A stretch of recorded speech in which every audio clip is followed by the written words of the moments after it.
Seguimos estudiando historia, revolución. Voy a seguir haciendo conexiones para que sea más fácil de memorizar.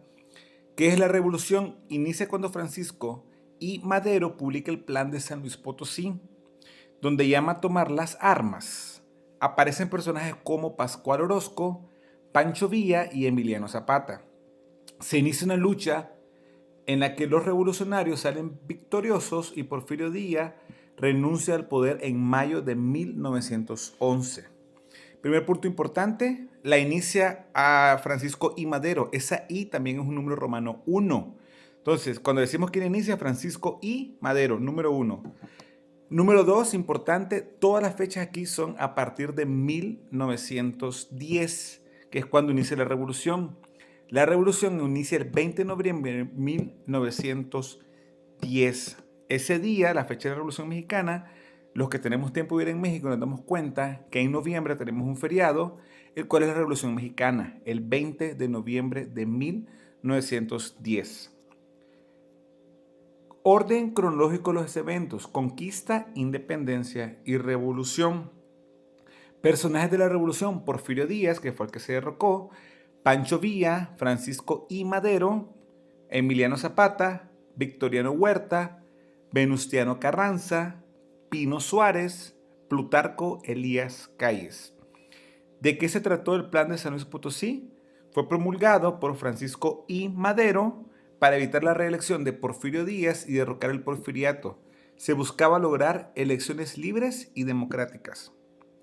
El lema sufragio efectivo, no reelección, fue bandera política de Francisco I. Madero. Francisco I. Madero, la I significa uno, hizo una revolución para tener elecciones libres y democráticas, por ende, su lema fue sufragio efectivo, no reelección. Nombre del líder agrario que encabezó la Revolución Mexicana en el estado de Morelos: Emiliano Zapata. ¿Quién dijo tierra y libertad? Emiliano Zapata. Recordemos, ¿no? Emiliano Zapata viene del estado de Morelos y su lema, no sé, hagamos una conexión: Zapata, zapato, ¿qué toca el zapato? La tierra, ¿no? Entonces, Emiliano Zapata dijo tierra y libertad, ¿no? Que es lo que toca el zapato. Una conexión que podemos hacer entre el apellido y otra cosa, ¿no? ¿Cuándo y dónde fue asesinado Emiliano Zapata? En la hacienda Chinameca, Morelos, el 10 de abril de 1919. Acontecimiento relacionado con la industria minera y la revolución: huelga de Cananea. Fue una huelga dada en la ciudad minera de cobre Cananea, Sonora, que sentó precedentes para la revolución, por lo que a la ciudad se le conoce como cuna de la revolución. Entonces, entonces Cananea fue la cuna fue Cananea. Una conexión que podemos hacer. Composición musical característica de la época revolucionaria: el corrido. Sí, el corrido que escuchamos hoy fue una composición musical característica de la época revolucionaria. Narrativa popular en forma de canción sobre temas políticos, históricos, entre otros. Nombre famoso corrido revolucionario: La Adelita. Les recomiendo que busquen en YouTube la canción La Adelita para que luego, cuando le pregunten cuál es la canción famosa, se acuerden de la canción, que está muy bonita por hecho. De hecho, las Adelitas acompañaron a sus hombres en el combate de la Revolución de 1910. Las Adelitas los acompañaron en 1910. ¿De qué se trató el Plan de Ayala? Proclamado por Emiliano Zapata para desconocer el gobierno de Francisco I. Madero y devolver la propiedad a los campesinos. Su lema fue reforma, libertad, justicia y ley. Recordemos, ¿no? Primero fue el número 1 con Francisco I. Madero, luego fue la letra A con el Plan de Ayala, hecho ¿por quién? Por Zapata. ¿Quién fue el autor de la traición de Francisco I. Madero?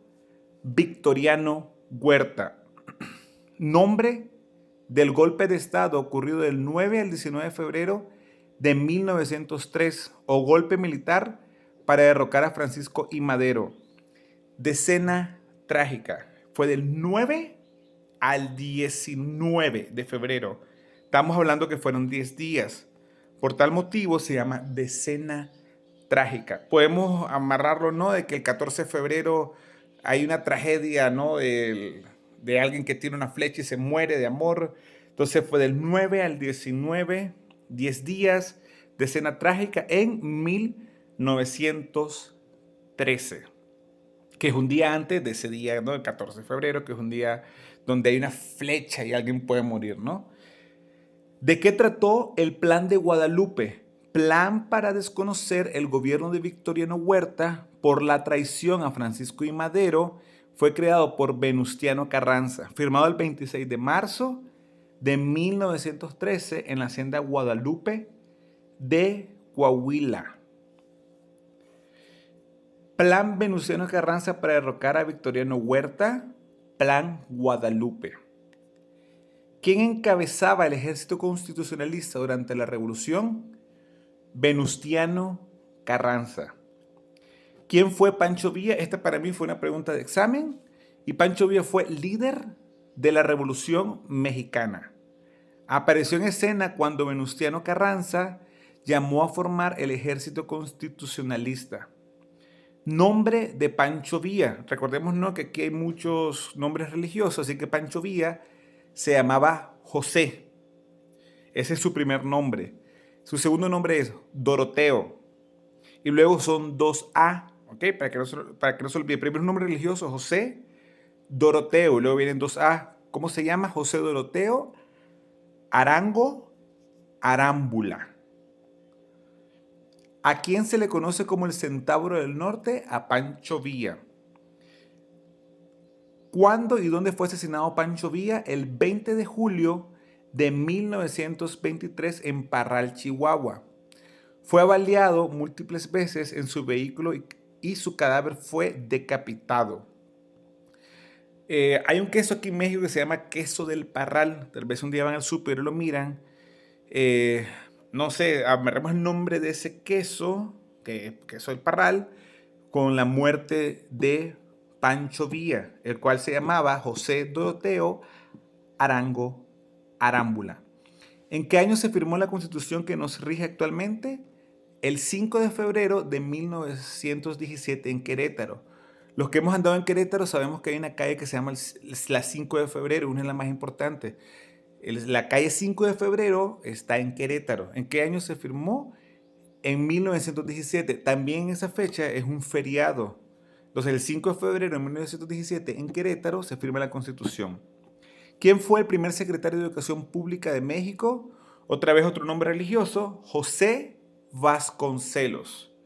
¿Quién fue el secretario de Educación Pública y Bellas Artes de 1901 a 1911? Justo Sierra.